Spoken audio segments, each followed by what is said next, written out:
ادع إلى سبيل ربك بالحكمة والموعظة الحسنة وجادلهم بالتي هي أحسن إن ربك هو أعلم بمن ضل عن سبيله وهو أعلم بالمهتدين.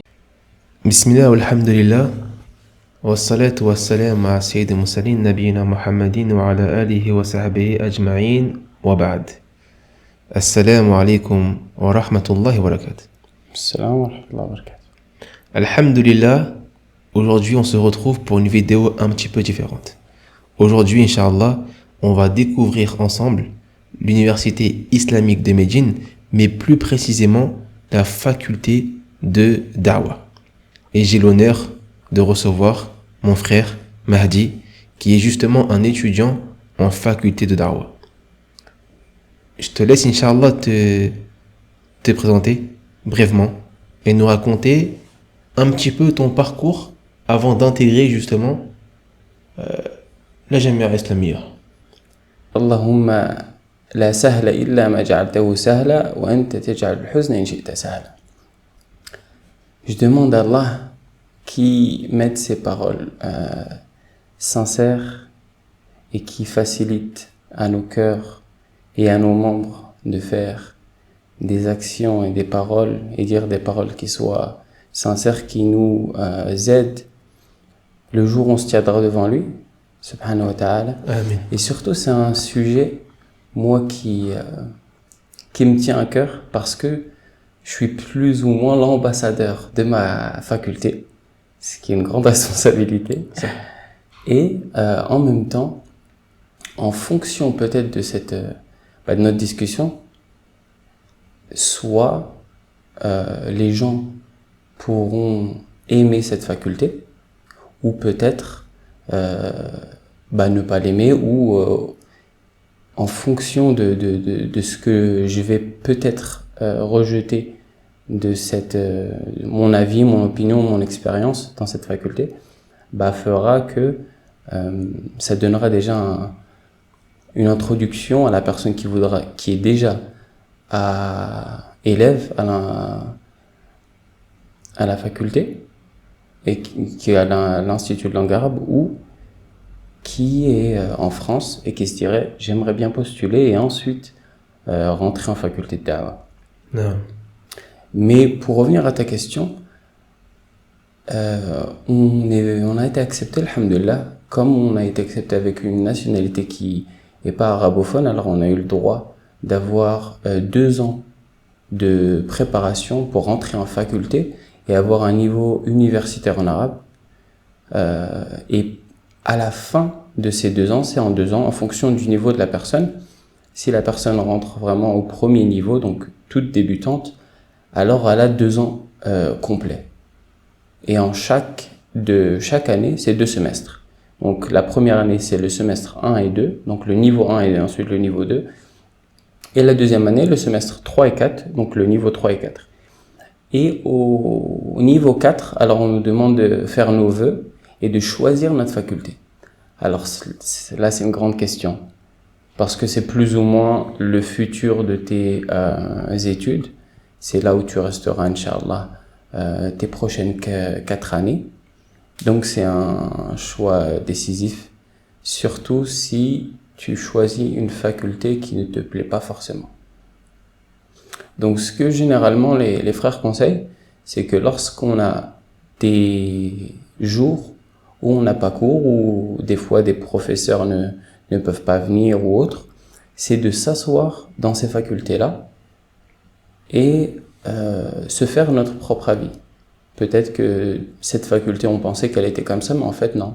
Elle nous plaît pas forcément, ou vice-versa. En fait, c'était une faculté, on avait, on va dire,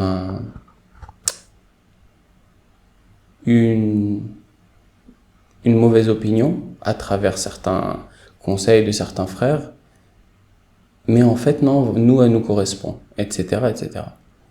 Moi, Collège Da'wah, j'ai pas forcément accroché directement quand j'étais à la faculté, parce que j'entendais beaucoup de choses qui n'étaient pas forcément, c'est pas la meilleure des facultés, la faculté de da'wah, on va dire, les choses dans lesquelles tu es spécialisé, c'est des choses que tu peux voir à l'extérieur beaucoup plus facilement, alors que dans d'autres facultés, c'est un peu plus difficile, etc., etc. Donc, j'étais plus basé sur la faculté des sharia, donc jurisprudence. Mais en fait, j'ai été conseillé par des frères qui m'ont dit vraiment, Mahdi, tu t'en fiches de qu'est-ce que tu vas prendre à l'extérieur ou à l'intérieur ou peu importe, fais ce que t'aimes. Parce que c'est la chose qui va faire que tous les matins, tu vas te réveiller et tu vas être pressé d'aller en cours. Tu vas être pressé d'aller en cours et tu vas à l'extérieur lire dans ces livres-là parce que c'est une chose qui te passionne, etc., etc. Et donc en fait, j'ai vraiment, moi j'aime tout ce qui est lié à la croyance, donc à la foi. Qu'est-ce qu'on croit?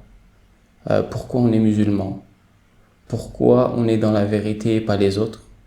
Est-ce qu'on est musulman d'affiliation ou on est musulman par conviction? Est-ce qu'on aime vraiment Allah? Est-ce qu'on aime vraiment le prophète? Quelles sont les clés qui vont nous ouvrir les portes du paradis? Quels sont les chemins qui vont nous emmener en enfer? Etc., etc. Et la plupart de ces choses-là sont liées à la chose la plus importante de notre religion, c'est la croyance. Donc, qui revient au pilier de l'islam. Donc, alhamdulillah, quand j'ai intégré cette université, enfin cette faculté, la faculté d'Aqida ou Da'wa, après le premier niveau, alhamdulillah, j'ai été vraiment heureux de constater et de réaliser que j'ai fait le choix que j'aime. Et je suis vraiment content d'avoir fait ce choix et ça confirme en fait vraiment ce que je pensais de cette faculté. Alhamdulillah, barakallah fik pour ta réponse. C'est, subhanallah, c'est quelque chose et un conseil que j'aurais aimé avoir moi aussi lorsque j'ai fait mon choix. Non pas que je regrette, Non. mais c'est un conseil que j'aurais bien aimé avoir et peut-être que mon choix aurait été différent. Ça. Allah alim. Alhamdulillah, c'est en tout cas c'est un très bon conseil et c'est quelque chose qui est nécessaire à mettre en application à toute personne avant de prendre sa décision. Vraiment se renseigner de manière détaillée sur la chose et, comme tu as dit, de s'écouter soi et de ne pas rester focalisé sur l'avis des gens. Parce qu'au final, l'avis des gens, c'est pas les gens qui vont se lever le matin. Ils auront pas en cours avec soi. Déjà, c'est pas eux qui vont en profiter ou non, etc. Donc c'est très important de faire un choix qui était propre. Et vraiment, jazakallah khairan pour ce conseil qui était très bénéfique. Alhamdulillah, et franchement, c'est de là où aussi on voit l'importance d'être bien entouré. Subhanallah. Et l'importance de prêter attention aux conseils, l'importance de demander à Allah de mettre des bonnes personnes sur notre route qui nous seront utiles. Et moi, alhamdulillah, franchement, c'est vraiment quelque chose que j'ai essayé de demander parce que je connaissais vraiment presque personne. J'avais vraiment peur d'être avec des personnes qui n'étaient pas forcément fréquentables, que ça soit sur leur religiosité ou que ça soit sur leur sérieux, etc., qui pourrait déteindre sur moi. Le comportement aussi. Le comportement, c'est la religiosité.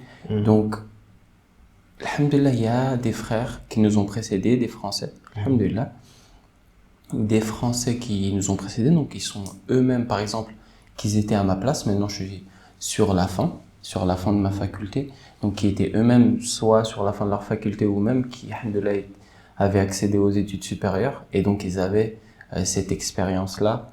Et surtout, quand ils parlent aux gens, ces frères-là, on sent que il y a rien, ils veulent pas te pousser vraiment à faire un choix qui est le leur, mais vraiment te conseiller à t'épanouir toi dans ta quête vers la connaissance, vers le savoir. Subhanallah. Donc qu'Allah les récompense. Amin. Amin. Non, mashallah, on a besoin de ces personnes-là. On a besoin de personnes qui peuvent nous aider, nous guider vers de meilleurs chemins, de meilleurs choix. Ça. Des personnes qui sont de bons conseillers. Donc, non, alhamdulillah. J'aimerais savoir maintenant par rapport justement à cette faculté, en fait, qu'est-ce que la faculté de Da'wah et quels sont ses objectifs principaux?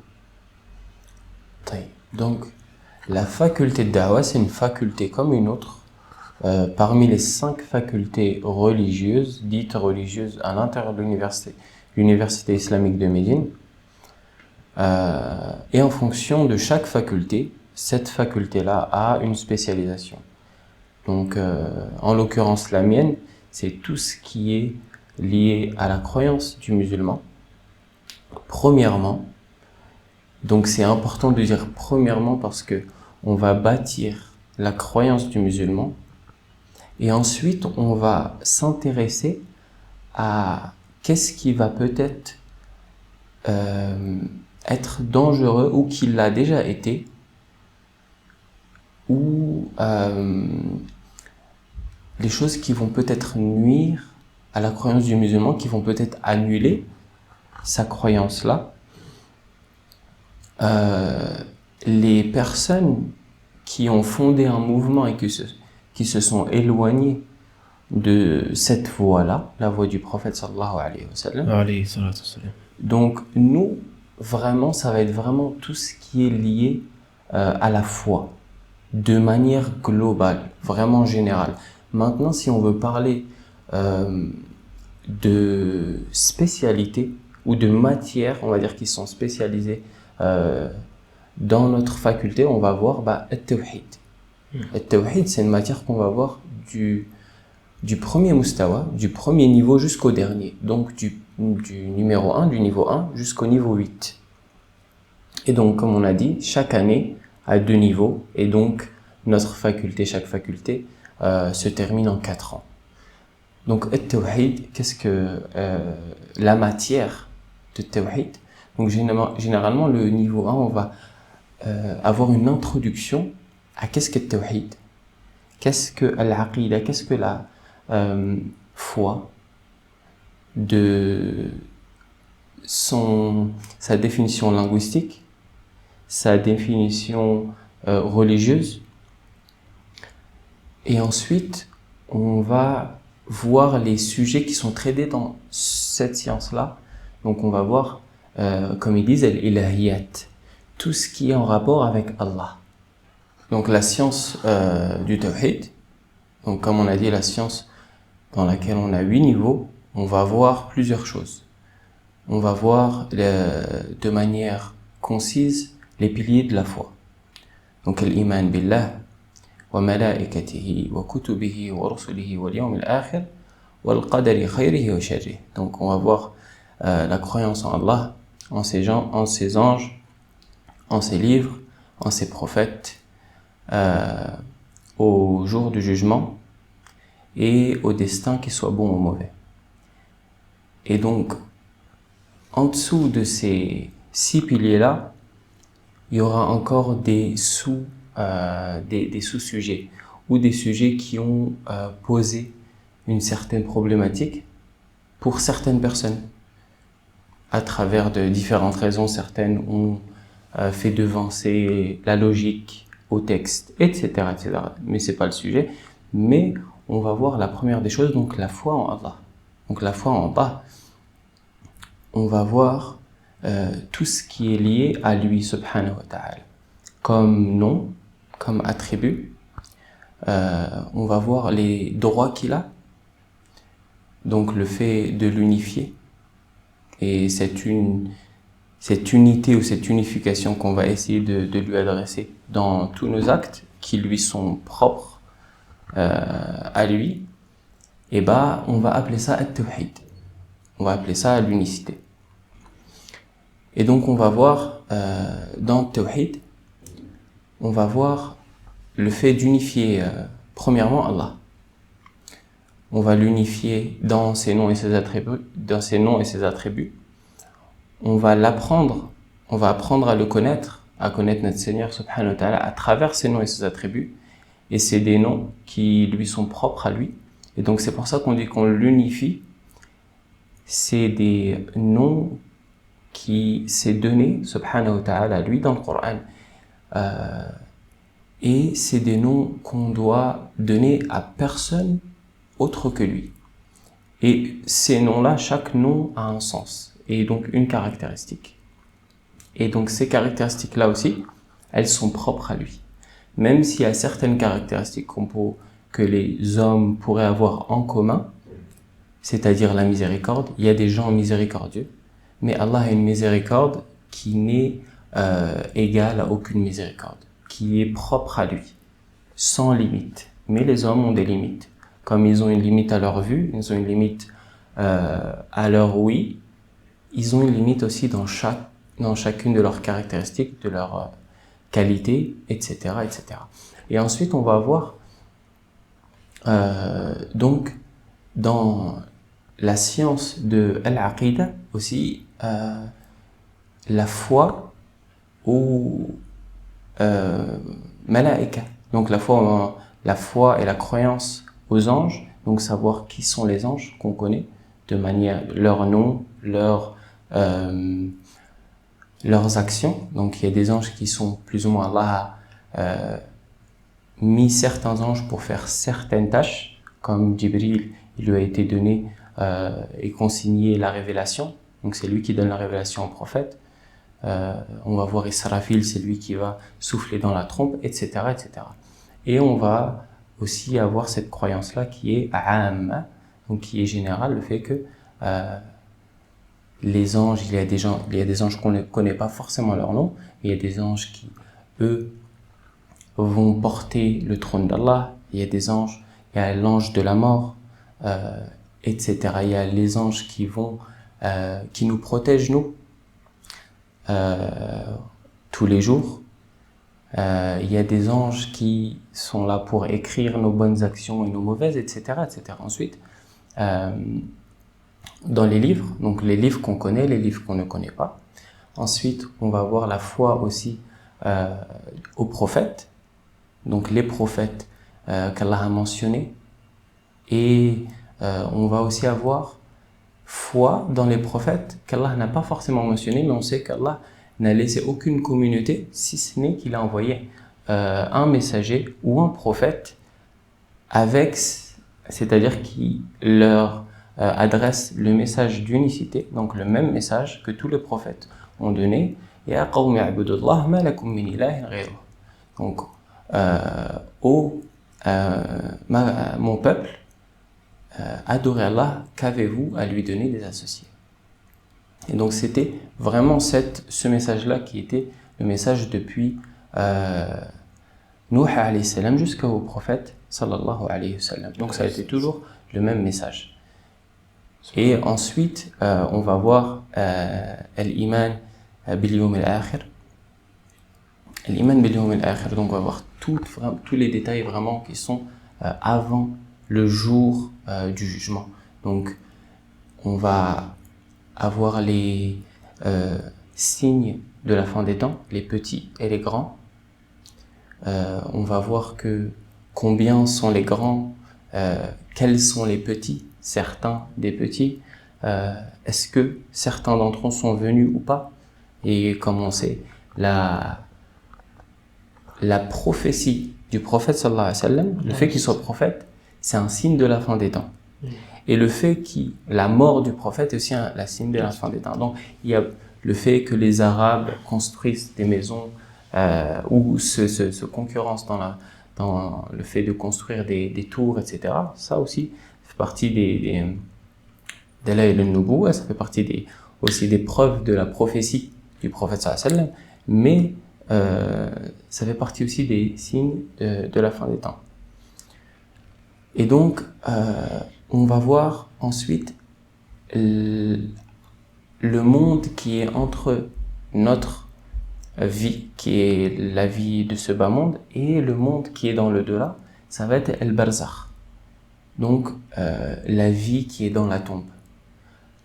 qu'est-ce que la personne, lorsqu'elle est mise dans sa tombe, qu'est-ce qui se passe? Est-ce qu'elle a une compression? Les anges viennent et lui posent ces questions: qui est ton Seigneur? Quel est ton prophète? Quelle est ta religion? Les caractéristiques de ces anges-là, comment ils viennent? Aswadan, Zaraqan, c'est-à-dire bleu et noir, ils viennent. Donc, on va avoir ce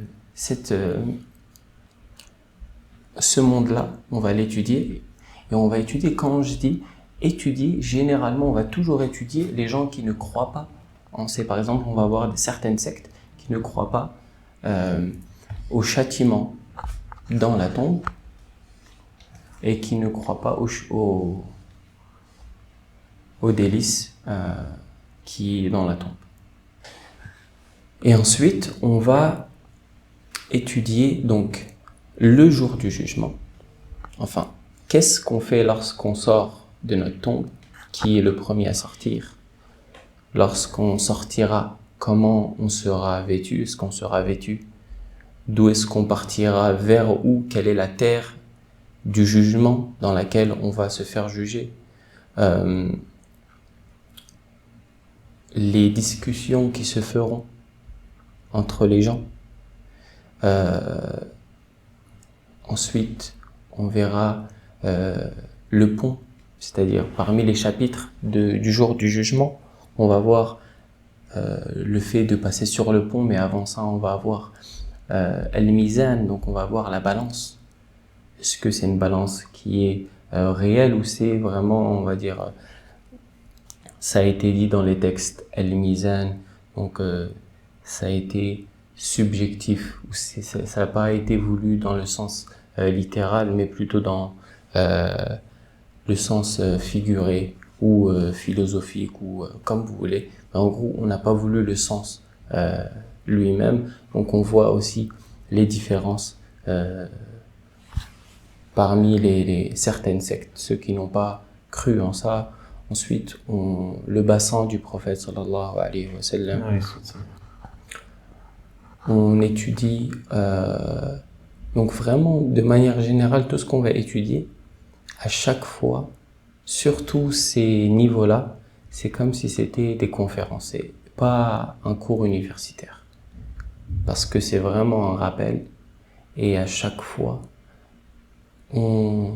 lorsqu'on lit vraiment les versets où Allah, par exemple, va dire aux tyrans qui ont été là qui ont été des rois, Allah leur a donné ce pouvoir-là dans ce bas monde-là, et il dira Manil mulkul yawm, à qui la royauté aujourd'hui? Lillahi al-wahid al-qahhar, Allah seulement. Et subhanallah, vraiment, c'est à ce moment-là où tu te dis, quand Allah va avoir ces discussions-là avec ses serviteurs, quand on verra que la personne a beaucoup de péchés, et c'est là où on voit l'importance du tawhid, l'importance du fait d'unifier vraiment Allah, d'être vraiment un croyant qui connaît vraiment la chose pour laquelle Allah l'a créé, qu'est-ce qu'Allah veut de lui, quelle est la chose la plus importante pour lui, quelle est la chose la plus grave pour lui, parce que c'est selon ces critères qu'on devrait agir. Et hadith al-bitaqa, le hadith où il aurait tellement de péchés, mais il aura certes une lettre où il y aura ce tawhid là, il y aura la ilaha illallah, et elle la mettra sur la balance de ses bonnes actions, et la lourdeur de cette lettre-là, de la ilaha illallah, fera voler tous les péchés. Et c'est là où on voit que at-tawhid est la chose la plus importante. Et ensuite, on va voir aussi en dernier al-iman, donc la foi au destin. Donc la foi au destin, le fait qu'Allah a créé nos actions, premièrement, khalq af'al al-ibad, ensuite le fait qu'Allah a destiné ces choses-là, mais toujours être dans le juste milieu et ne pas être dans les extrêmes, c'est-à-dire que on reconnaît qu'Allah sait tout avant que nous fassions nos actes, mais par contre il nous a laissé le libre arbitre de faire ces choses-là ou pas. Donc on n'est pas des robots, on va dire, conditionnés à être soit des bonnes personnes ou des mauvaises personnes. Mais Allah sait déjà les choix qu'on fera. Et ensuite, on va voir aussi les gens qui ne croient pas en ça. Donc les Qadari qui disent non, qu'Allah ne sait pas. Et que chacun, lui, fait ses propres actions. Et Allah le sait au moment où où nous faisons nos actions. Et on a aussi l'autre extrême qui dit, donc Al-Jabriya, eux par contre, qui vont dire que l'homme est contraint à être une mauvaise personne ou une bonne personne en fonction de qu'est-ce qu'Allah a choisi avant. Et donc ils annulent le libre arbitre que Allah nous a donné. Alors que c'est vraiment la personne qui médite le Coran, à chaque fois Allah nous demande de méditer sa parole. Et c'est pour ça qu'il envoie des avertisseurs, c'est-à-dire des prophètes qui vont avertir d'un châtiment si on se comporte d'une mauvaise manière, et des annonciateurs de la bonne nouvelle pour les personnes qui, eux, par contre, suivent le chemin qu'Allah a tracé. Mais si vraiment on était contraint, il n'y aurait aucune utilité qu'il envoie ses prophètes et ses messagers. Et donc aussi, on va voir en fin de sujet, généralement, l'imam, donc la gouvernance, qui est apte à être gouverneur, comment une gouvernance peut être, les successions, c'est-à-dire est-ce que c'est une succession par qualité, donc on voit que telle personne est la plus apte à être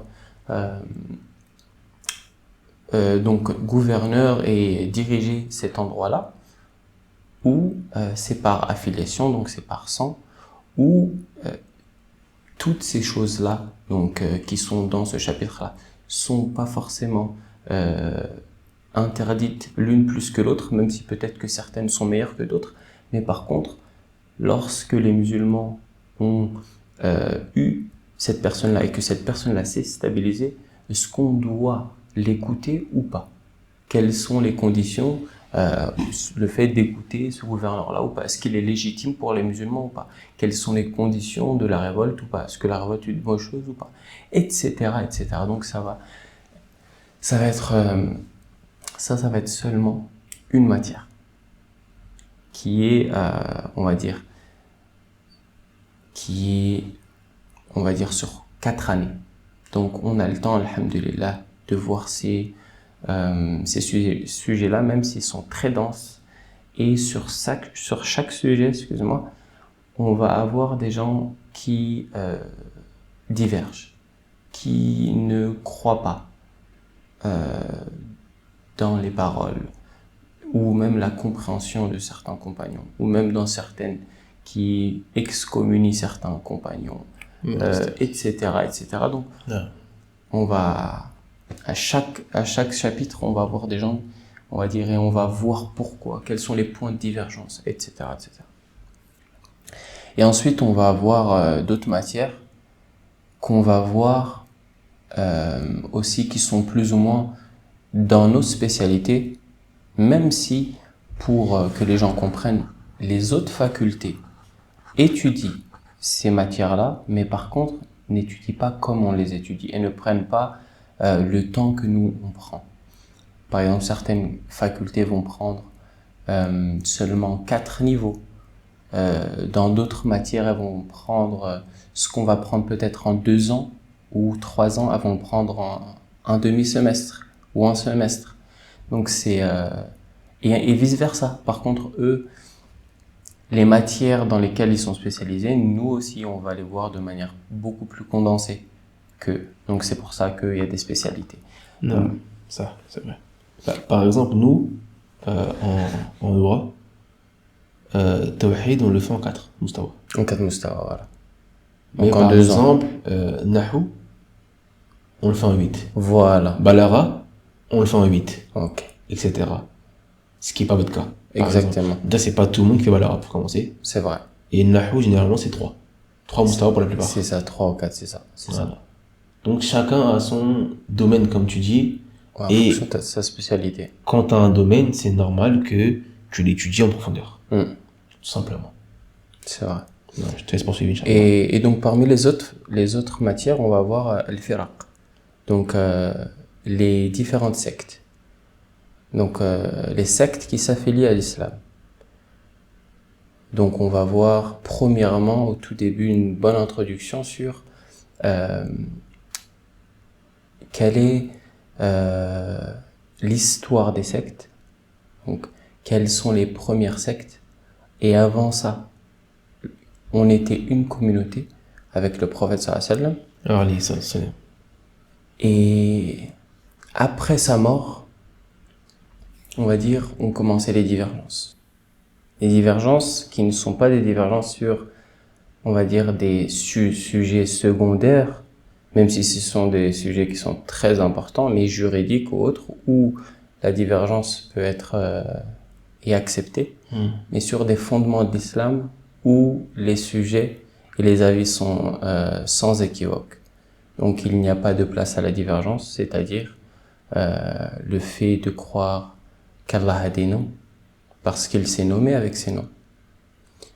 Le fait que Allah va nous juger, le fait qu'il y a un délice dans la tombe et il y a un châtiment dans la tombe en fonction de nos actions, etc., etc. Donc il y a des fondements de la croyance. Et certaines personnes ou certaines sectes se sont éloignées, plus ou moins de manière plus ou moins grave.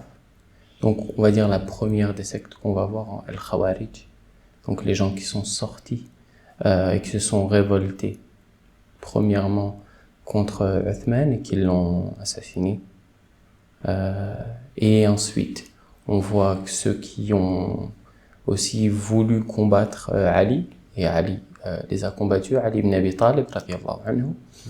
Donc on voit que ensuite il y a eu beaucoup de divergences.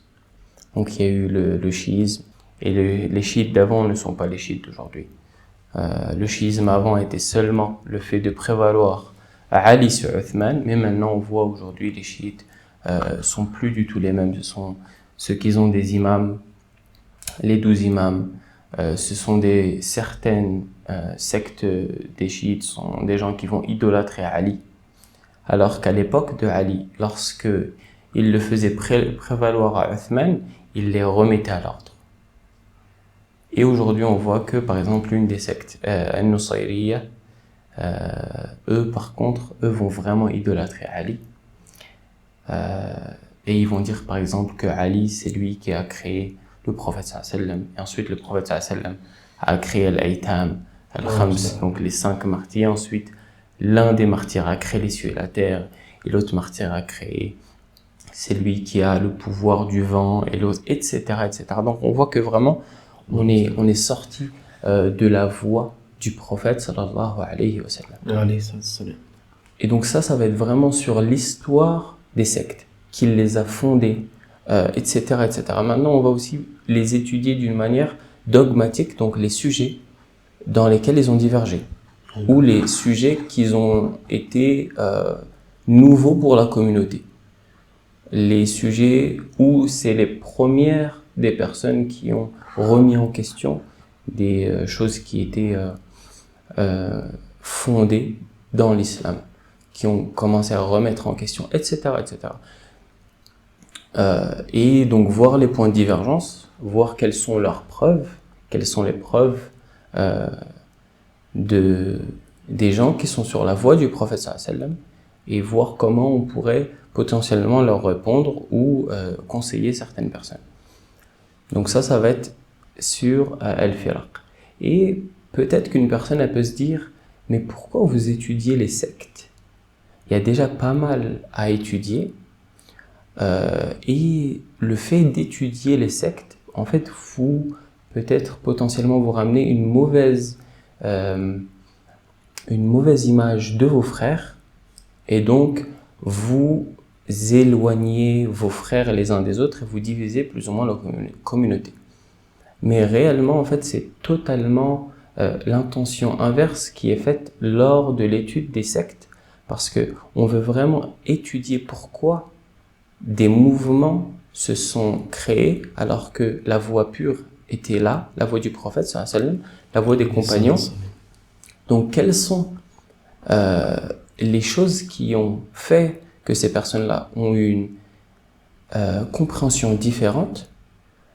Peut-être que avec notre étude, on pourra leur expliquer que ces choses-là ne sont pas forcément bonnes ou légitimes pour sortir de la voie du prophète, et que cette compréhension-là est mauvaise parce que c'est pas une compréhension qui a été à son temps, etc., etc. Donc c'est au contraire une façon de nous-mêmes nous protéger des mauvaises croyances, parce qu'elles peuvent toquer à notre porte à chaque moment. Une ambiguïté est vite arrivée, surtout sur la foi. Et en même temps, ça nous permet de nous être des lumières pour les personnes qui peut-être ont entendu certaines choses qui ne sont pas forcément conformes avec l'islam. Et ensuite, on va voir une autre matière qui s'appelle l'adyan. Donc, on va aussi étudier les différentes religions, donc le christianisme, le judaïsme, le bouddhisme, l'hindouisme, le shintoïsme, le taoïsme, etc. El-Mejusi, les adorateurs du feu, les sabéens. Donc on va vraiment essayer d'avoir une vue globale de toutes les religions, qu'elles soient des religions avec des livres, des religions qui sont dites venues du ciel, donc d'Allah, et les religions qui sont, elles, faites, al-adyan al-wada'iyya, qui sont faites par l'homme. Donc, et c'est pas forcément on va dire une chose que ces religions nient, parce que c'est généralement des fois des philosophes qui ont commencé ce mouvement-là, et des fois c'était des mouvements réformateurs, et ensuite, après leur mort, ils ont commencé à les idolâtrer, et donc ça a fondé une religion, etc., etc. Et ensuite, plus ou moins l'une des dernières matières dans laquelle on est normalement spécialisé, même si c'est un grand mot, on a juste plus d'heures que les autres facultés, ça va être les courants de pensée contemporains, al-madahib al-fikri al-ma'asir. Et donc on va étudier par exemple l'existentialisme, on va étudier le libéralisme, l'athéisme, la laïcité, la démocratie, on va étudier le capitalisme, le communisme, etc., etc. Et en fonction de ça, on va voir est-ce que ces choses-là sont compatibles avec l'islam. On va les étudier, donc à chaque fois lorsqu'on étudie, on étudie toujours d'une manière premièrement historique, donc les fondateurs, qui a eu on va dire le fondateur du mouvement, etc. Et on dit contemporain parce que ils n'ont pas plus de 300 ans la plupart. Ça date des philosophes des Lumières. Donc généralement 1700. Et donc on voit par exemple sur le capitalisme et le communisme, donc qui sont normalement deux extrêmes. Est-ce que il y a des bonnes choses dans le capitalisme? Est-ce qu'il y a des bonnes choses dans le communisme? Est-ce qu'il y en a des mauvaises? S'il y a des bonnes choses, est-ce que ces bonnes choses-là étaient déjà dans l'islam avant? Donc il n'y a pas besoin de se prétendre capitaliste ou communiste. On est musulman et alhamdoulilah, notre islam est tellement complet que Allah n'a délaissé aucun sujet dont ses serviteurs auraient besoin. Donc on sait qu'est-ce qu'Allah veut de nous dans le commerce. On a des règles, des conditions, des ventes qui sont autorisées, des ventes qui sont interdites.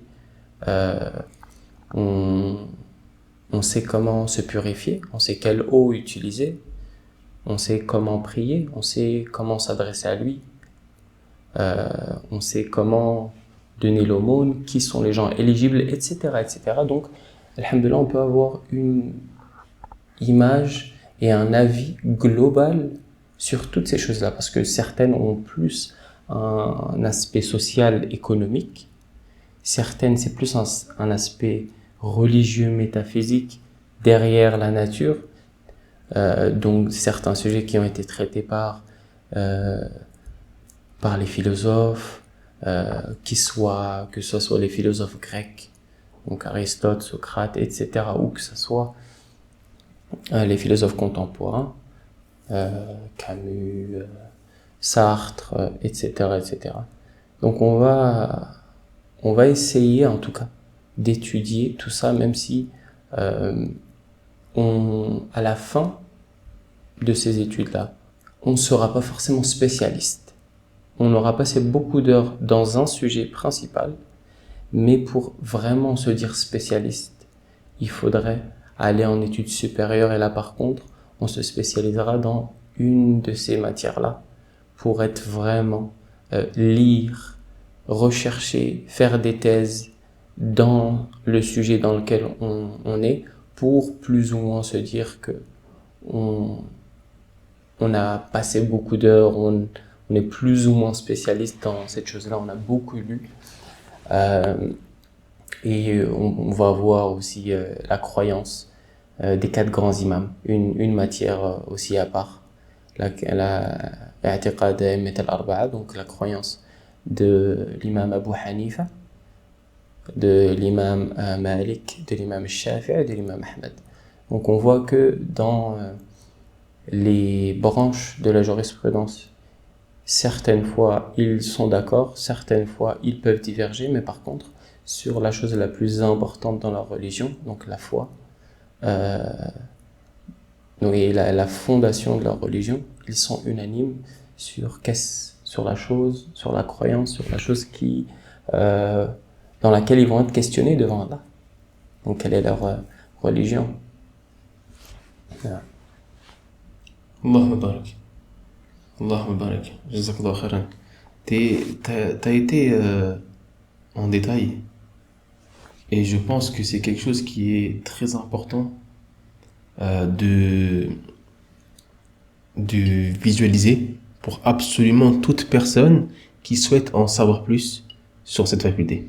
Que ce soit ceux qui souhaitent en savoir plus dans un but de la rejoindre, ou que ce soit ceux qui souhaitent en savoir plus simplement par curiosité.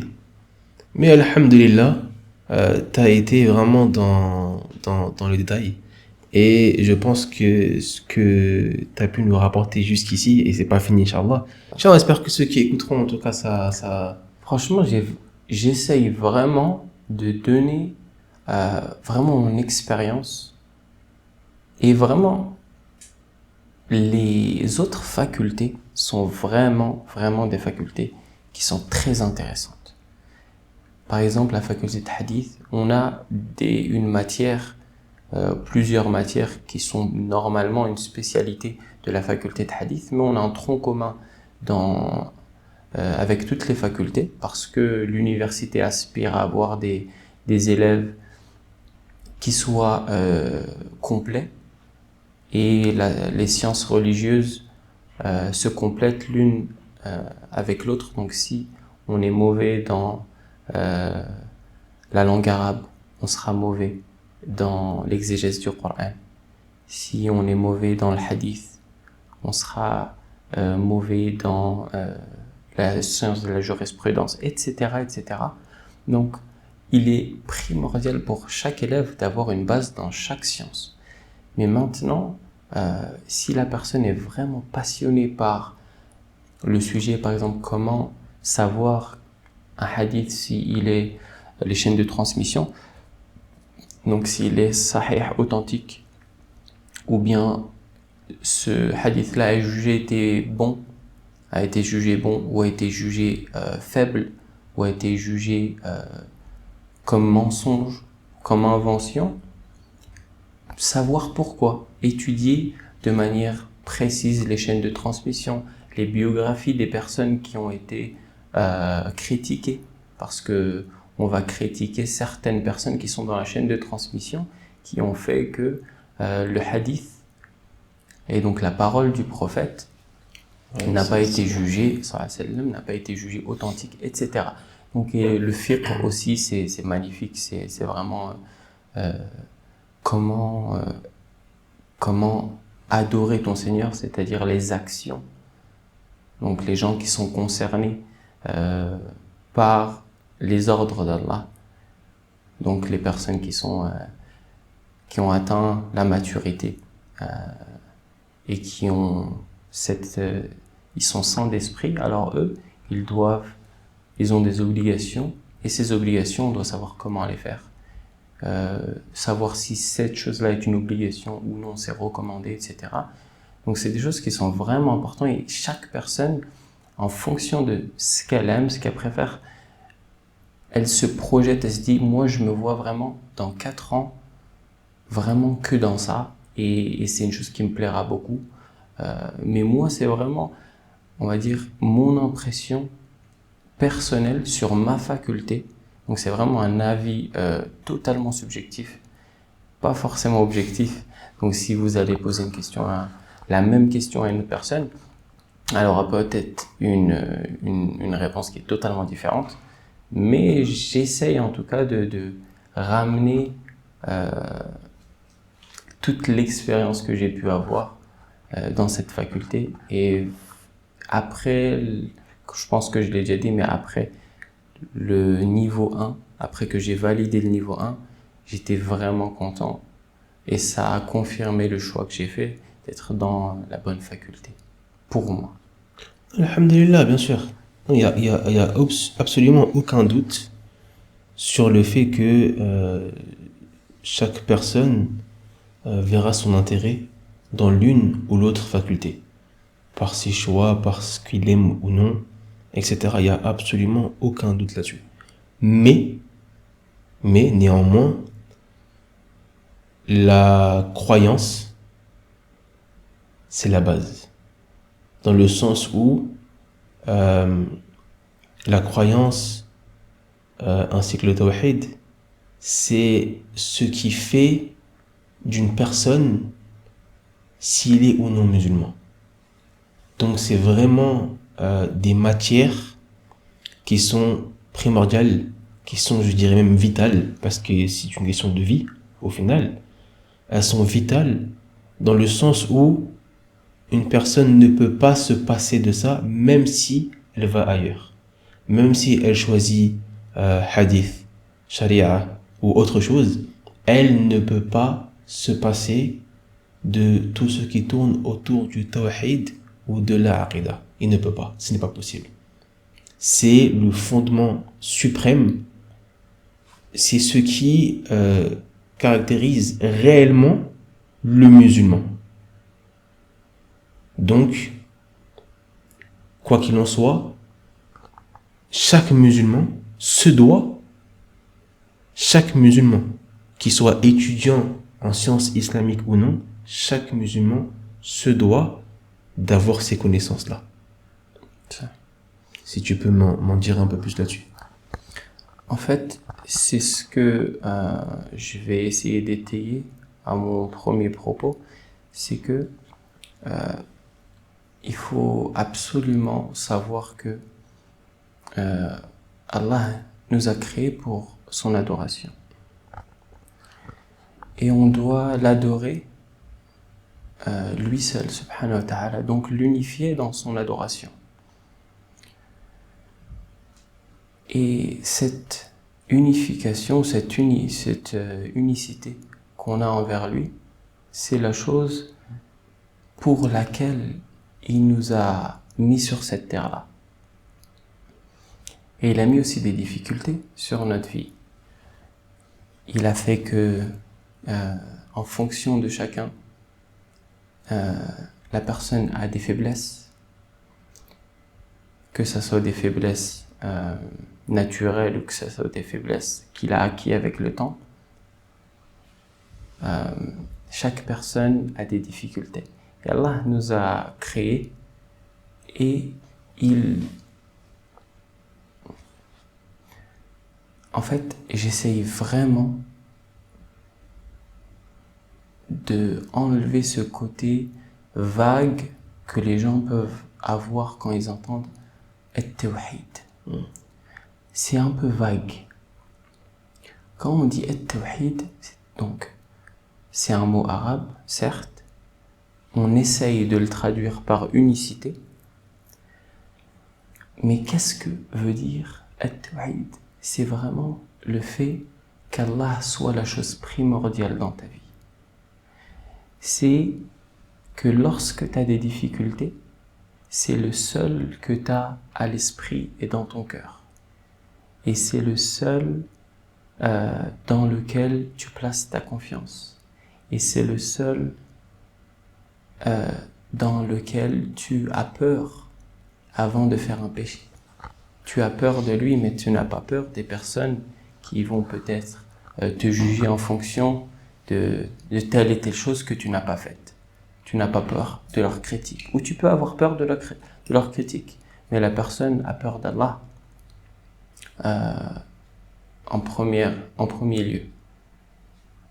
Et donc t'aimes Allah d'une manière dont il est le seul à avoir cet amour-là.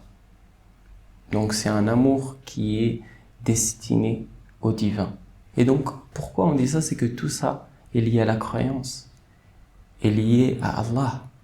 J'aimerais te poser une autre question, Inch'Allah, pour clôturer un petit peu l'aspect faculté. J'aimerais savoir, en fait, c'est que une fois que la faculté, tu l'as terminée, donc ça veut dire qu'alhamdoulilah, tu as fait tes 4 ans de faculté en Kuliya Da'wa. Est-ce que tu estimes que vous avez reçu une formation assez qualifiante afin d'appeler les non-musulmans à l'islam et de faire face, par exemple, à des dialogues parfois interreligieux ou faire face à de l'islamophobie ou de la désinformation sur l'islam? Est-ce que tu estimes être apte, justement, quand t'estimes, je parle pas forcément de toi, ouais, pas personnellement, mais de l'élève qui a étudié, qui a été sérieux dans ces etc., de manière générale, est-ce qu'il est apte à faire face à ces défis?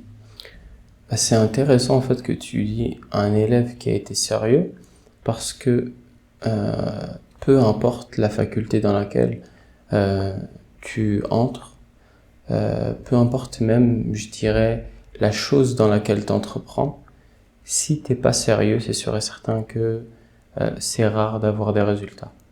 Maintenant, si une personne est sérieuse dans ses études, en fonction aussi, on va dire, c'est un autre facteur qui est très important, c'est son niveau avant d'entrer à l'université. Est-ce que son niveau est vraiment débutant ou pas? Donc en fonction de ça aussi, on pourra avoir un niveau différent en fonction des élèves qui sortent diplômés de cette faculté. Mais même si une personne rentre débutante qui a été sérieuse, Inch'Allah, elle est qualifiée pour appeler les gens à l'islam. Donc, quand on dit appeler les gens à l'islam, c'est vraiment leur décrire qu'est-ce que l'islam, quels sont les fondements de l'islam, en quoi les musulmans croient, quelles sont les choses qui leur sont primordiales, quelles sont les valeurs que l'islam amène en fonction de chaque sujet, que ça soit de la vie mondaine, des comportements, qui soient envers notre Seigneur, c'est-à-dire qu'on n'adore pas notre Seigneur de manière, comment dire, on n'adore pas notre Seigneur de manière hasardeuse, si on peut dire ça. Notre adoration est tellement importante et le fait de se tenir devant notre Seigneur est tellement important qu'on se purifie avant de se tenir devant lui et de prier et de lui demander sa miséricorde et lui demander sa bénédiction, et on se vêtit de nos plus beaux habits et on se parfume des meilleurs des parfums, etc., pour montrer à quel point ces adorations sont une chose qui, l'essence de notre bonheur ici, parce que c'est le biais de notre relation avec notre Seigneur, avec Allah subhanahu wa ta'ala. Et donc ça, premièrement, c'est le fait d'amener on va dire une bonne image, ou une image qui est concrète de l'islam, et normalement l'étudiant est apte aussi à venir éprouver ces dires, parce que c'est bien beau de dire l'islam dit, l'islam croit, mais il est aussi apte bi'idhnillah à ramener ces preuves-là. Maintenant,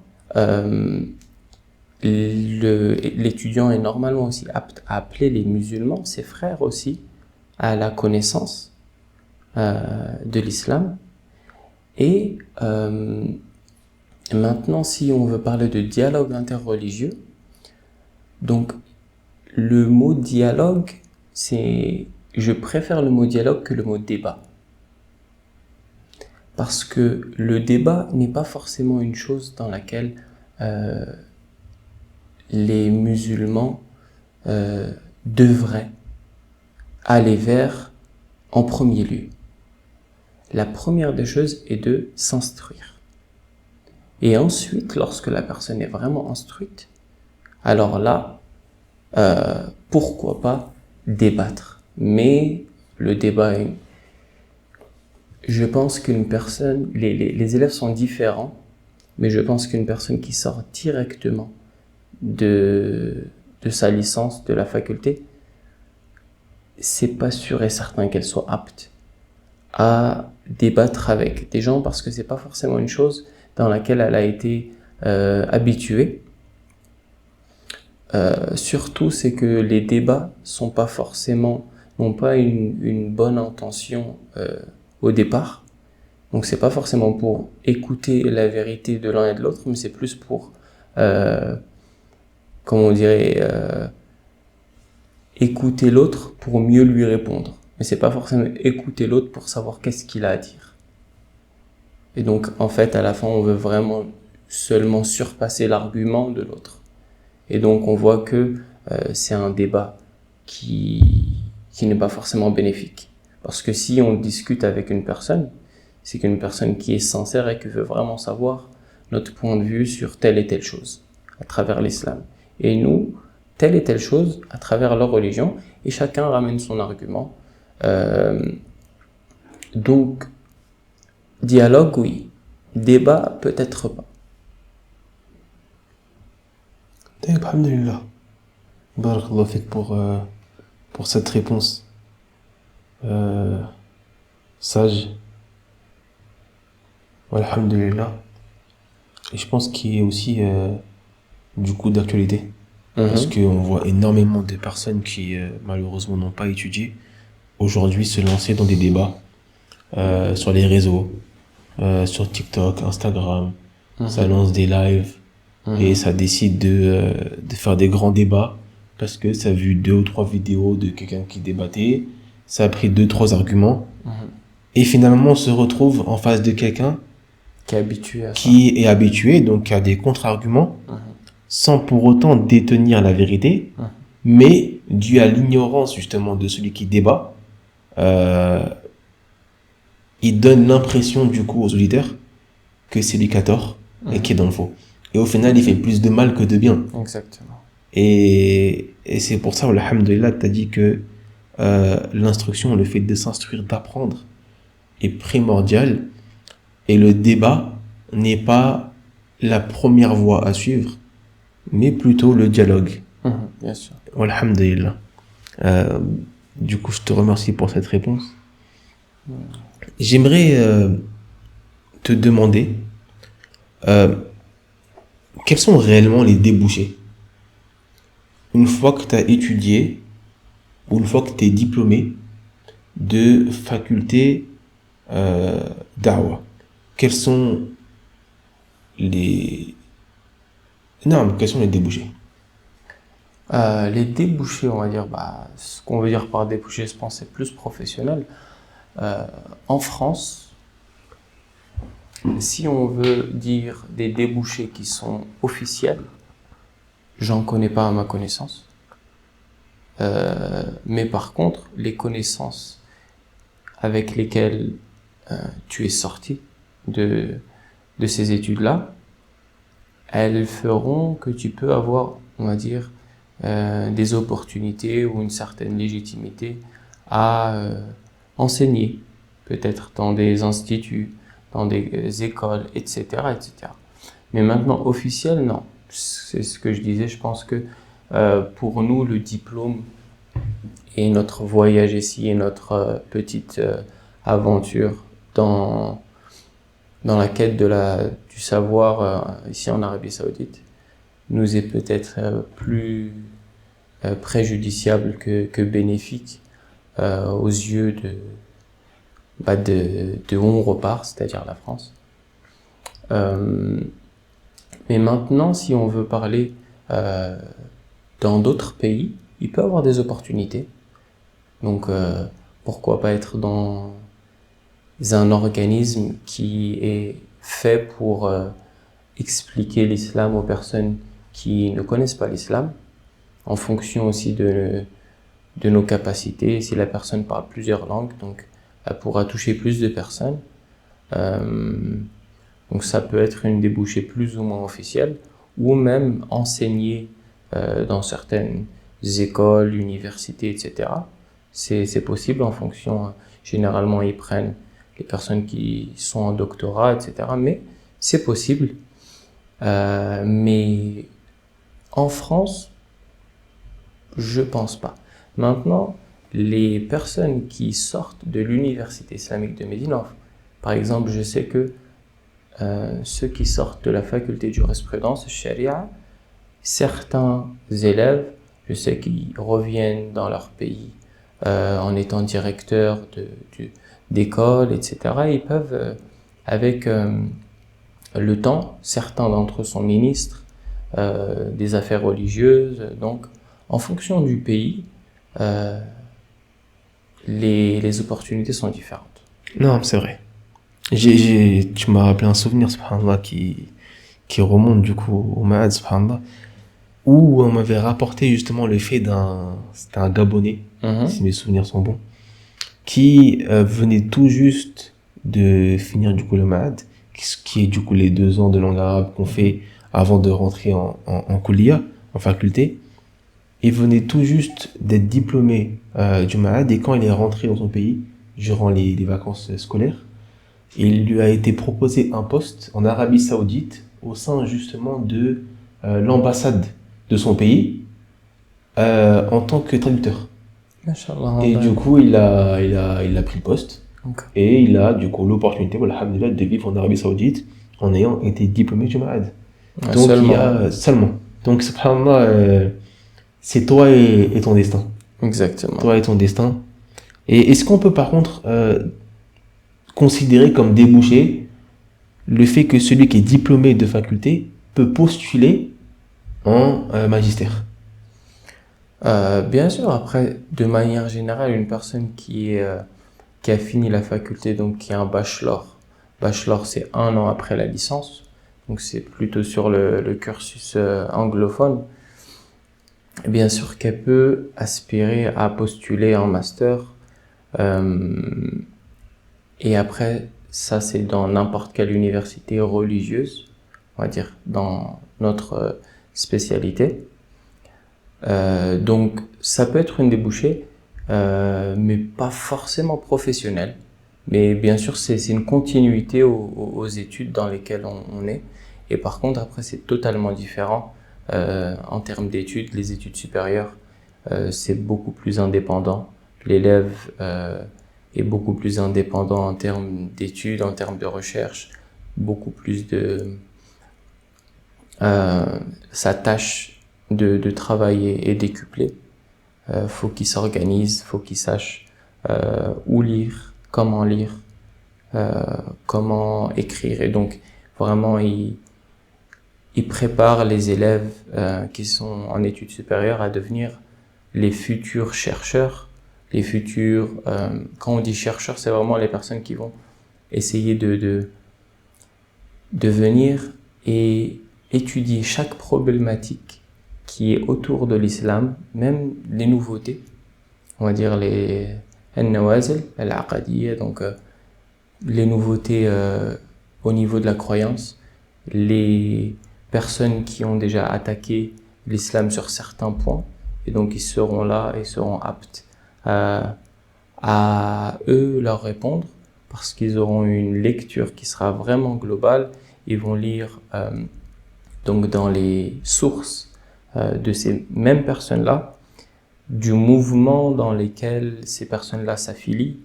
Ils vont aussi avoir, eux par contre, étudié l'islam et ses fondements, donc ils auront aussi déjà une bonne base pour comparer ce que vraiment l'islam dit et ce que ces gens-là ont à reprocher à l'islam.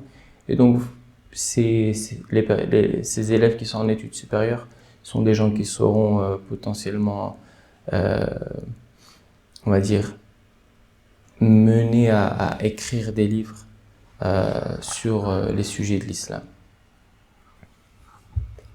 Alhamdulillah. C'est un très bon c'est une très bonne suite en soi. C'est une très bonne suite en soi d'avoir cette opportunité de rentrer en magistère. Après, un étudiant, et tu me diras si je me trompe, un étudiant qui a étudié en faculté et qui ne poursuit pas du coup en magistère, a malgré tout des bases et a en main et les clés nécessaires afin de poursuivre son étude une fois avoir quitté justement l'université. Bien sûr. La personne qui finit en fait la faculté, elle aura, comme c'est des études académiques, il y a tellement de matières, il y a tellement de sujets à emmagasiner que c'est très difficile de sortir de cette faculté-là en étant très très très bien, donc en ayant un très gros bagage, et donc de maîtriser chaque science que cette personne a étudiée. C'est très difficile parce que la science religieuse demande beaucoup de temps.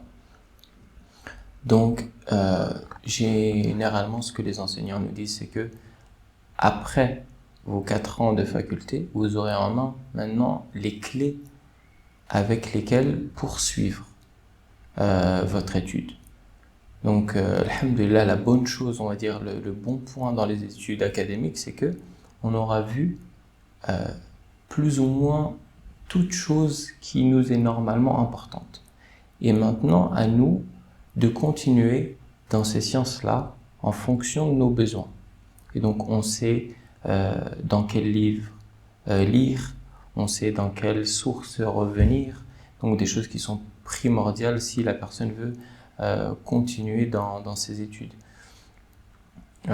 Donc sur ce point-là, c'est sûr et certain. Maintenant, on va dire petite parenthèse sur une réalité qui est très très très difficile, c'est que lorsque la personne et l'élève, on va dire, est diplômé, il faut absolument qu'il trouve l'environnement idéal et optimal pour continuer cette étude-là. Parce que la réalité de la vie revient et fait que généralement on a tous nos familles, on a des enfants, on a des femmes, etc. etc. Et donc il faut subvenir à leurs besoins. Et donc ça prend du temps. Et donc est-ce que la personne sera assez Allah va faciliter à cette personne pour organiser son temps en sorte que elle arrive à lier le travail, la famille, la responsabilité que cette personne aura lorsqu'elle reviendra, parce qu'elle a une certaine responsabilité religieuse. Peut-être faire les sermons du vendredi, les préparer, peut-être donner des cours, et en même temps, continuer, lui, sa quête vers le savoir. Donc, c'est pas forcément facile. Certaines personnes n'arrivent à lier, si ce n'est seulement le côté familial. Certaines arrivent à lier le côté familial et la responsabilité religieuse. Donc, ce qui est bien avec ça, c'est que ça maintient encore un petit peu les connaissances que tu as. Mais la personne, par contre, qui n'arrive pas à elle, ou c'est pas forcément qu'elle n'arrive pas à avoir ses responsabilités religieuses, c'est que peut-être que son cas fait que personne n'a besoin de son aide. Et donc, si elle-même ne révise pas, bah, elle va oublier tout ce qu'elle a déjà étudié. Et par contre, la personne à qui Allah a facilité le fait de lier tout ça et en plus de continuer sa quête vers la connaissance, alors là c'est magnifique et elle pourra au fur et à mesure des années accroître sa connaissance, son savoir, et c'est ce que chaque étudiant espère après ses études. Barakallah fik. Jazakallah khairan pour ta réponse. J'aimerais maintenant te poser une question. C'est un peu ces deux questions, mais pour moi sont liées. J'aimerais te demander quel conseil donnerais-tu à un futur étudiant ou bien aux futurs étudiants souhaitant intégrer cette faculté, et en même temps j'aimerais savoir si ces étudiants-là, tout étudiant qui intègre du coup la faculté, est-ce qu'ils peuvent se contenter uniquement de la faculté, ou bien il y a une nécessité à également étudier auprès des savants? Est-ce que du coup la faculté est-elle suffisante? Donc, on va dire au début de la question, je vais essayer on va dire les conseils que je pourrais avoir maintenant. Ça sera peut-être un conseil un peu plus général, pas forcément lié à la faculté, mais lié aux études religieuses. Si la personne, on va dire, veut commencer cette quête-là vers le savoir, cette adoration immense, son chemin, cette grande partie qui va l'aider dans son chemin vers Allah, alors qu'il n'oublie pas le but ultime de ces connaissances-là, c'est de se rapprocher d'Allah. C'est que ces connaissances-là aient un effet sur lui. Donc si on voit que les connaissances ou les informations s'amassent, mais que notre cœur n'est pas plus, ou n'est pas à chaque fois qu'on apprend une chose, cette chose-là ne nous pousse pas à nous rapprocher d'Allah, c'est peut-être qu'on devrait réviser notre intention. Et donc, pour résumer, le premier point, ça serait beaucoup sur l'intention. Fais attention de ne pas te disperser dans ton but. Ne va pas étudier pour seulement accumuler des informations et pour que peut-être être légitime à discuter de conversations religieuses, et que peut-être à ce moment-là ton intention changera et que tu voudras montrer à quel point tu connais en détail le sujet duquel tu traites, etc., qui peuvent éloigner encore ce tawhid-là, cette unicité. Parce que ton étude est une adoration. Il faut que tu voues cette adoration seulement à Allah. Il ne faut pas que tu dises ou que tu penses il faut absolument que j'ai un certain niveau pour que telle et telle personne me respecte, ou pour que je sois, lorsque je reviens, d'où est-ce que je viens, que je puisse avoir ce poste, ci et ça. C'est facile à dire, mais au fur et à mesure des années, des fois on peut perdre, on va dire, le sens pour lequel on a quitté nos familles, pour lequel on est parti, parce que c'est au quotidien, c'est des études. Voilà, de telle heure à telle heure. Des fois, c'est vrai qu'on oublie que notre chemin vers une salle de classe est un chemin vers une adoration. Donc, premièrement, ça sera ce conseil-là qui est plus ou moins général. Deuxième conseil qui est aussi général mais un peu plus précis, ça sera de se concentrer sur les sciences qui vont être des outils aux sciences religieuses. Donc si la personne peut au maximum étudier la langue arabe avant d'arriver et essayer d'avancer le plus possible dans la mémorisation du Coran et si possible le clôturer. Elle aura un grand avantage, pas forcément sur les autres, mais lorsqu'elle commencera, elle aura beaucoup de temps et elle profitera vraiment de ses études pour apprendre les détails des sciences religieuses. Elle aura déjà appris la base et les outils de ces sciences religieuses-là, parce que les sciences religieuses se puisent dans le Coran et la parole du prophète. Et donc si cette personne aura déjà clôturé le Coran, alors elle aura déjà toutes les preuves à certaines de ces questions religieuses.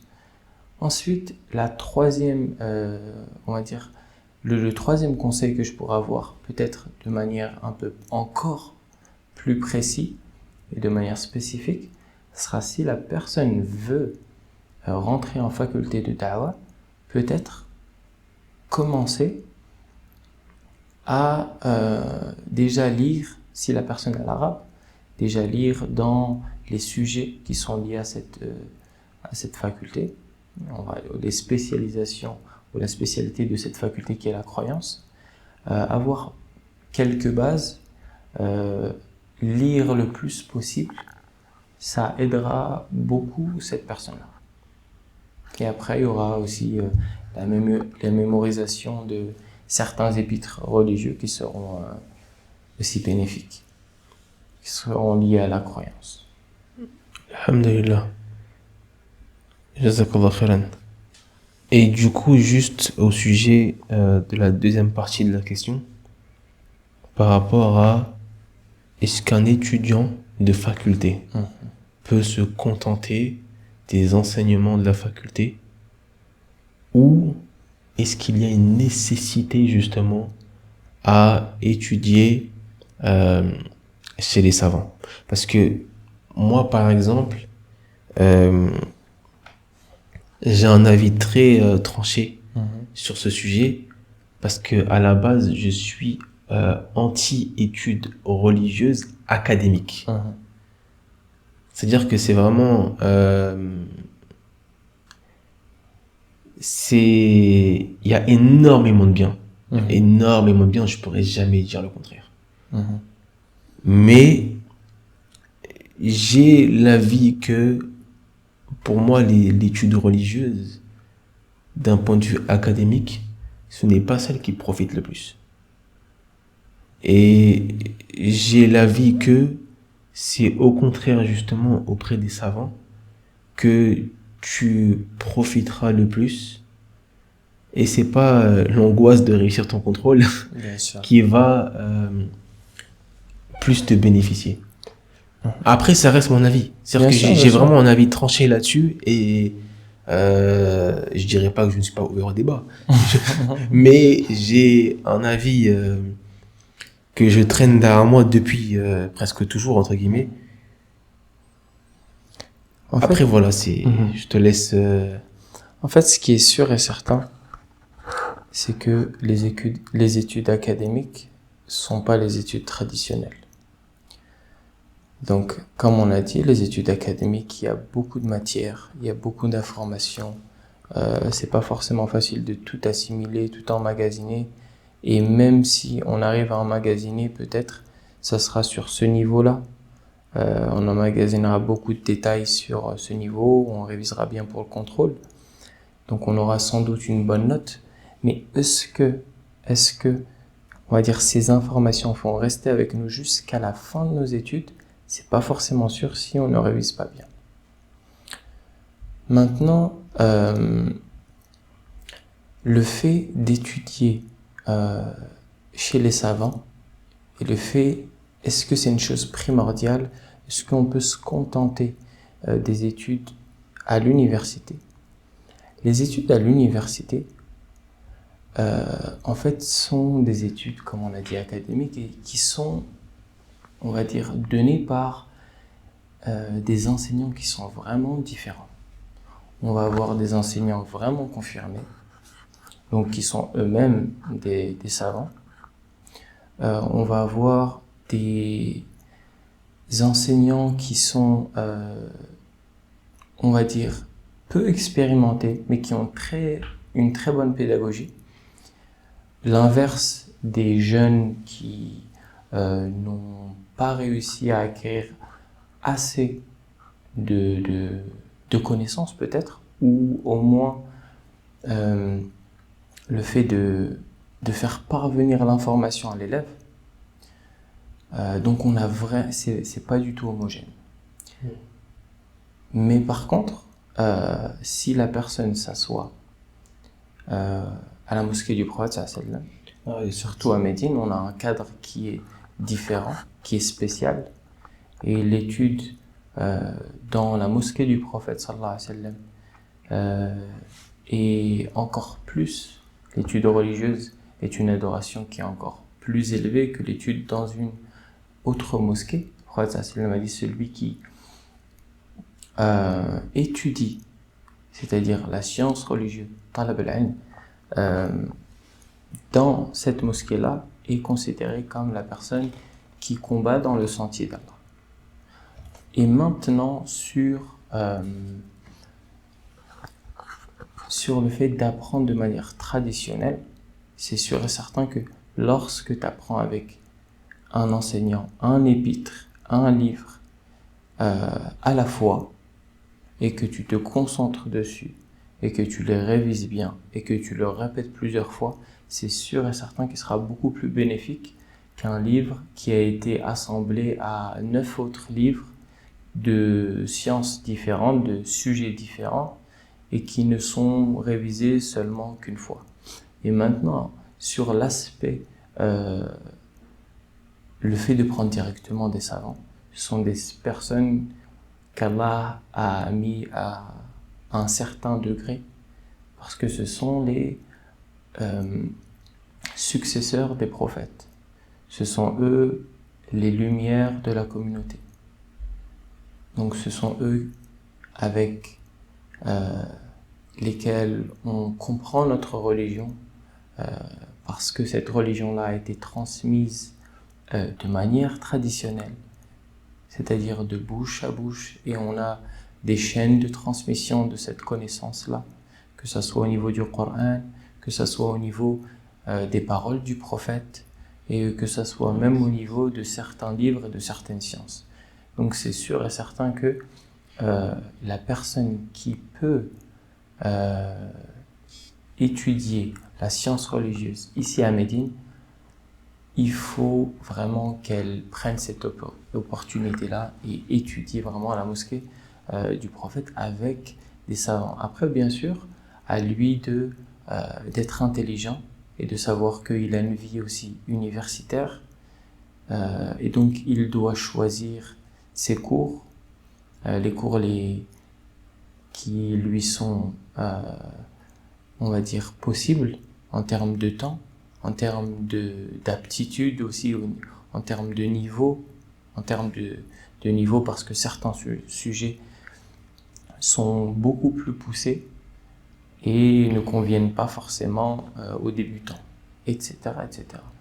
Mais c'est sûr et certain qu'il faut étudier auprès des savants, et seulement même pour voir comment ces successeurs des prophètes se comportent avec leurs enfants, leurs élèves, comment ils transmettent cette connaissance-là. Parce que c'est dommage de voir des personnes qui sont remplies de savoir, mais sans comportement. Et généralement, c'est l'un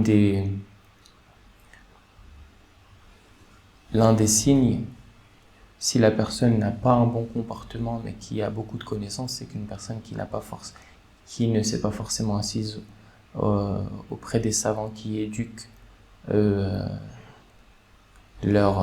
nouvelles générations. Non, non, subhanallah. Inch'Allah, il me reste 2 questions à poser. Il me reste 2 questions à poser. La première, c'est j'aimerais savoir, du coup, comment se déroule une journée typique d'un étudiant en faculté de Da'wah de l'université islamique de Médine. Une journée type, en fait, on ne pourrait pas dire une journée type pour un étudiant de la faculté de Da'wah, mais on pourrait dire une journée type pour un étudiant à l'université, parce que généralement on a les mêmes journées, que ce soit en faculté de hadith, de Coran ou autre. Généralement les élèves, donc chacun a un emploi du temps différent.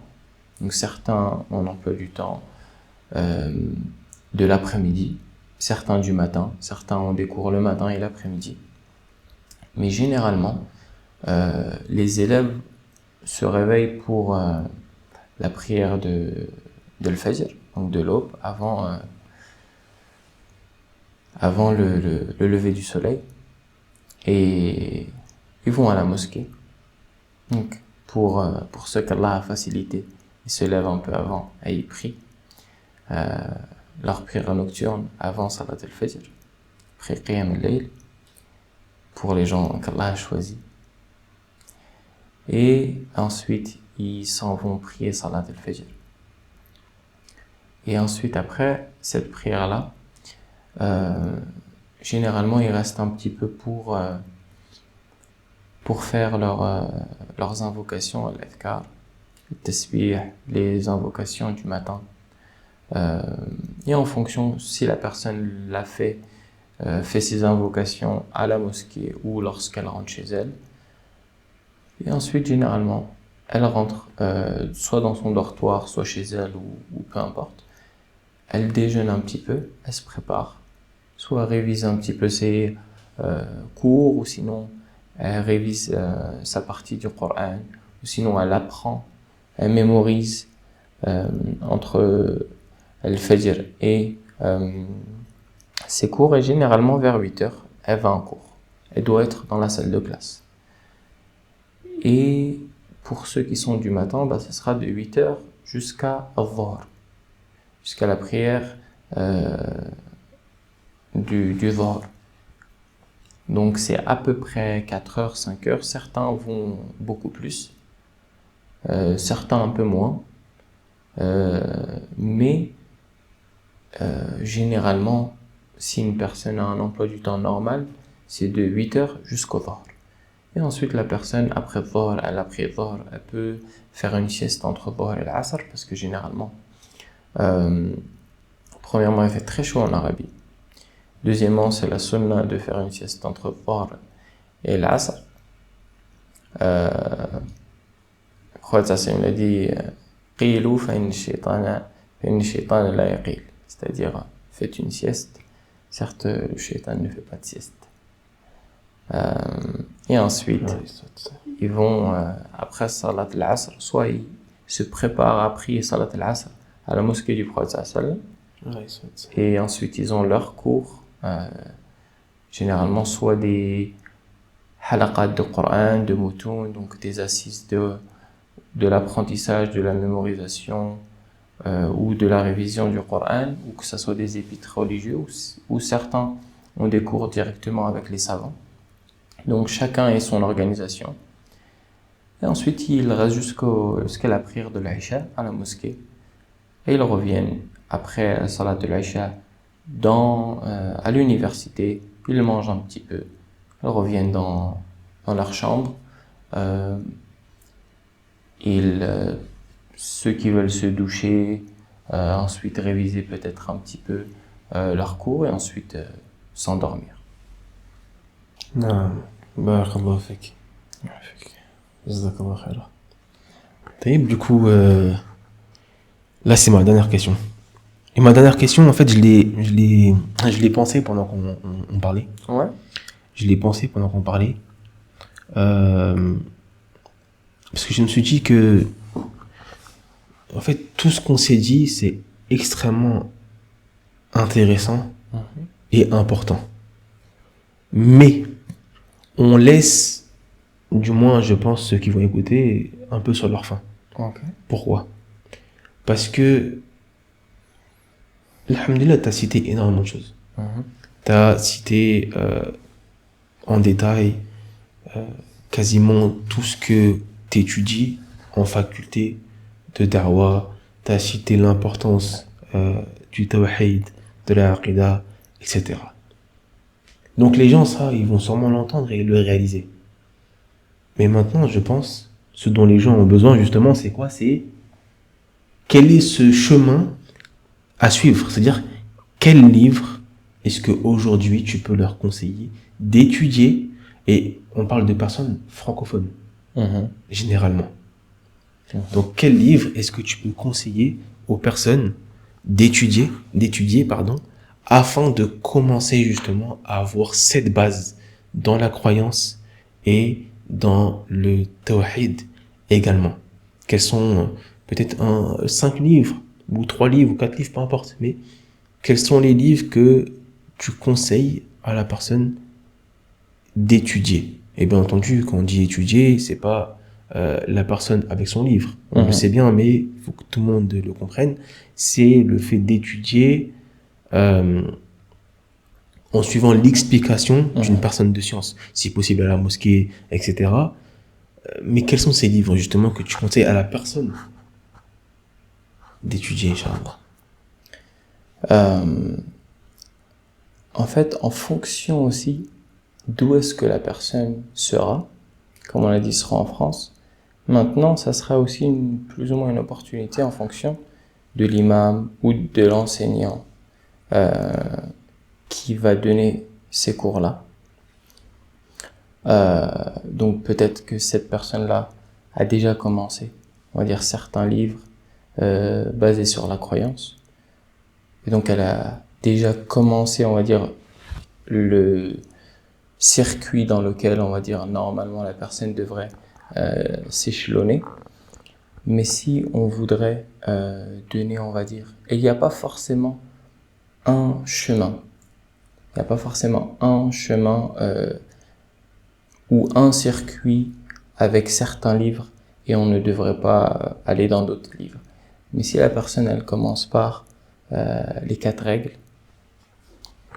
ensuite les 3 fondements, donc les 4, et ça sera aussi en fonction de la partie dans laquelle la personne veut étudier la croyance. Il y a des livres qui sont beaucoup plus généraux, donc qui prennent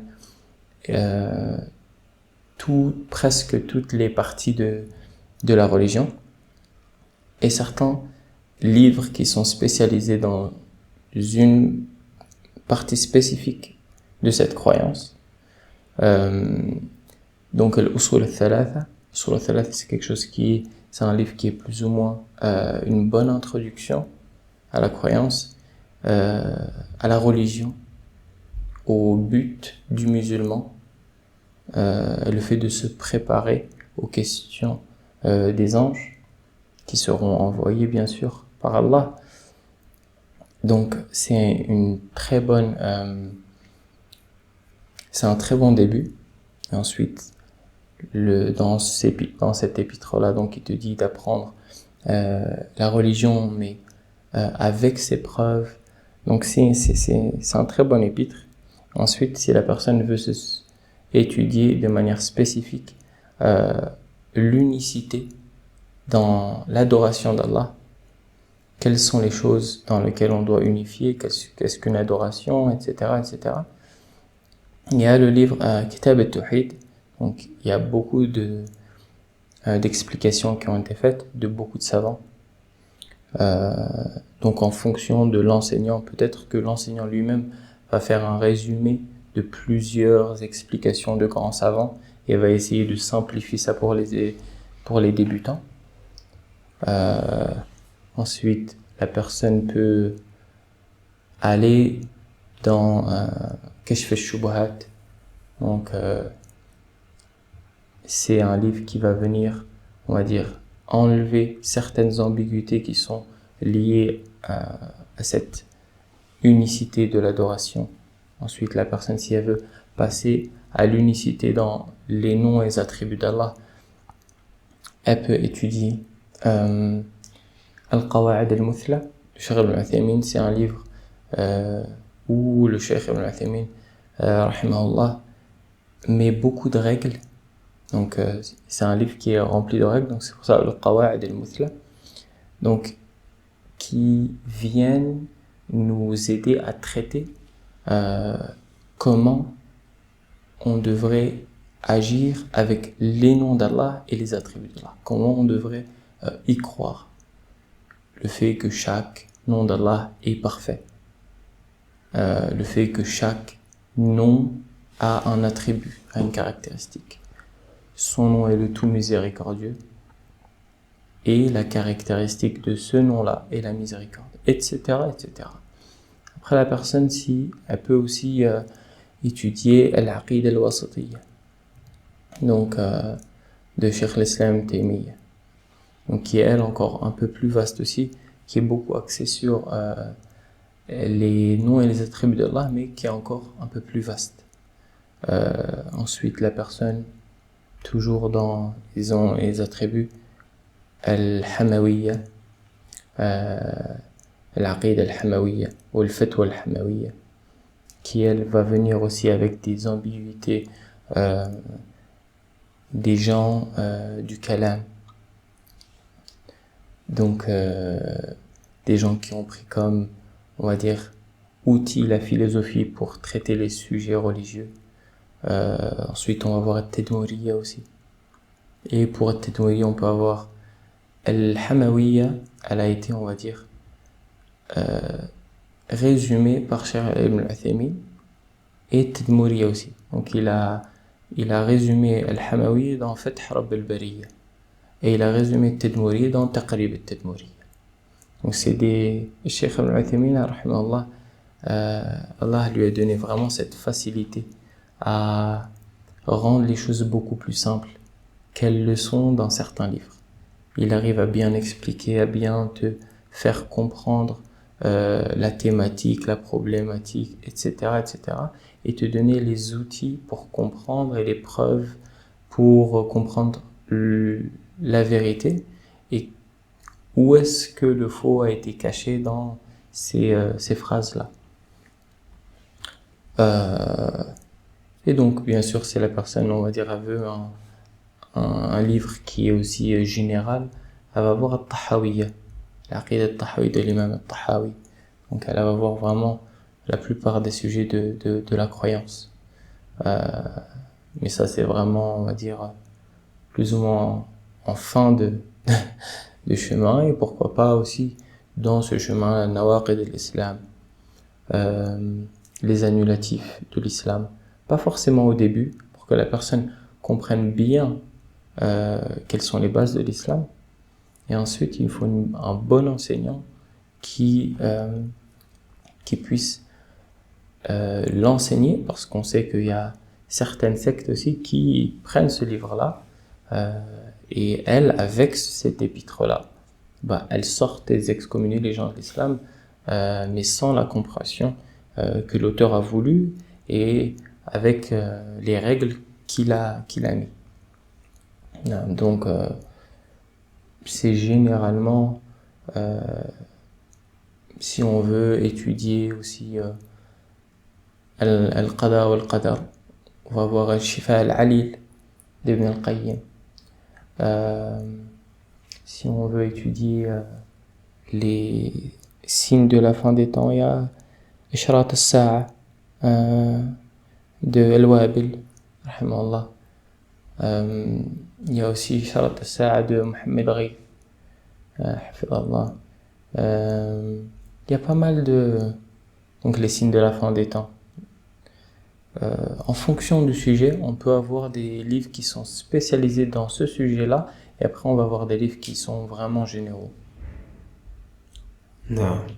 Barakallah fik. Ah, c'est Jazakallah khaira. Alhamdulillah, ce fut un podcast très profitable, on espère. instructif.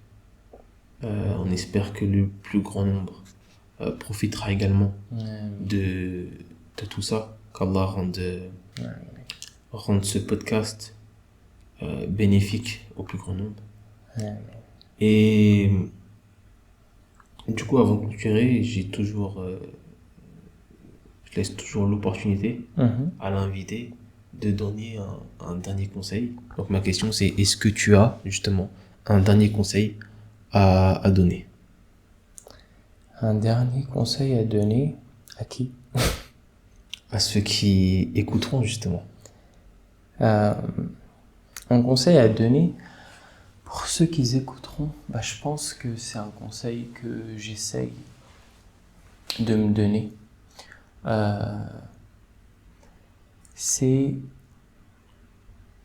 de sortir peut-être de la négligence dans laquelle on est.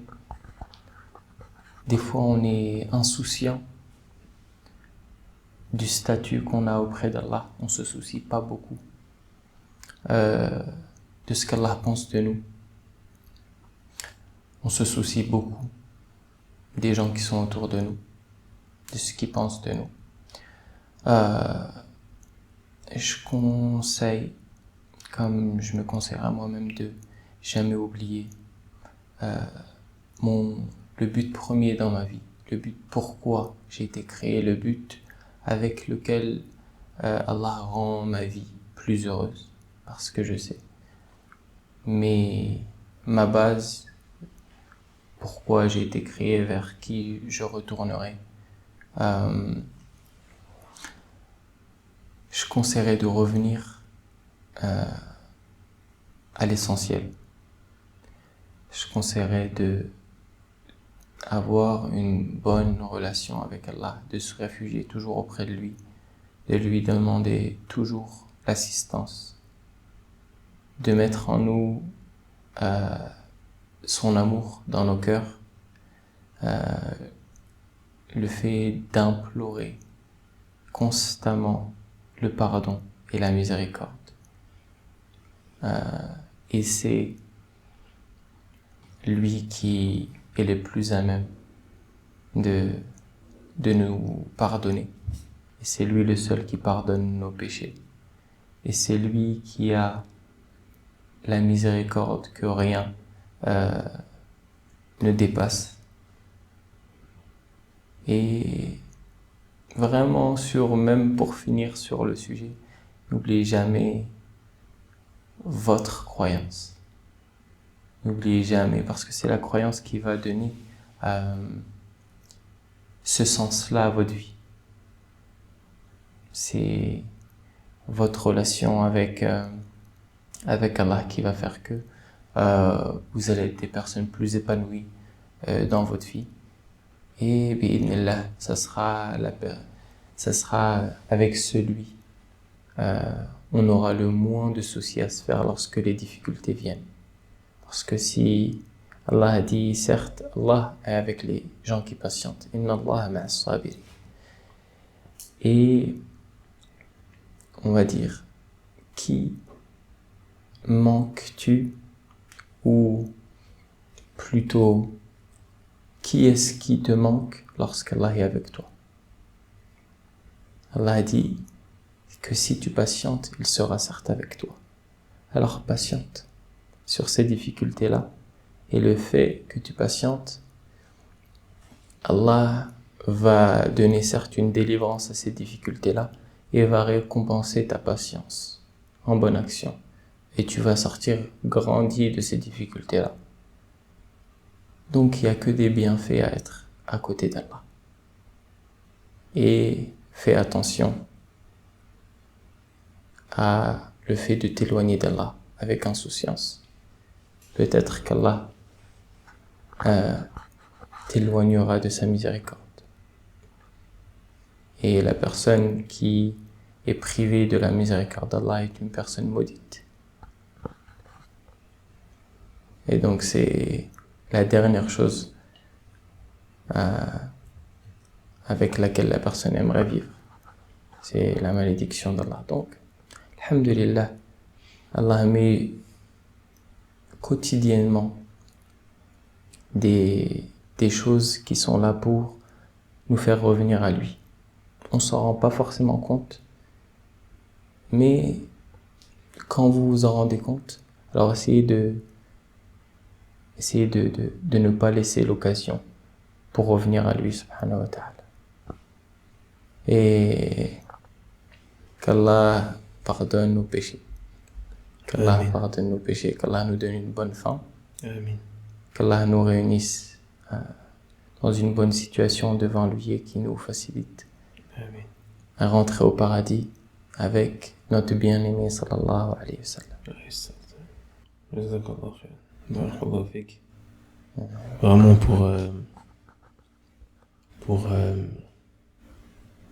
pour ce conseil. Et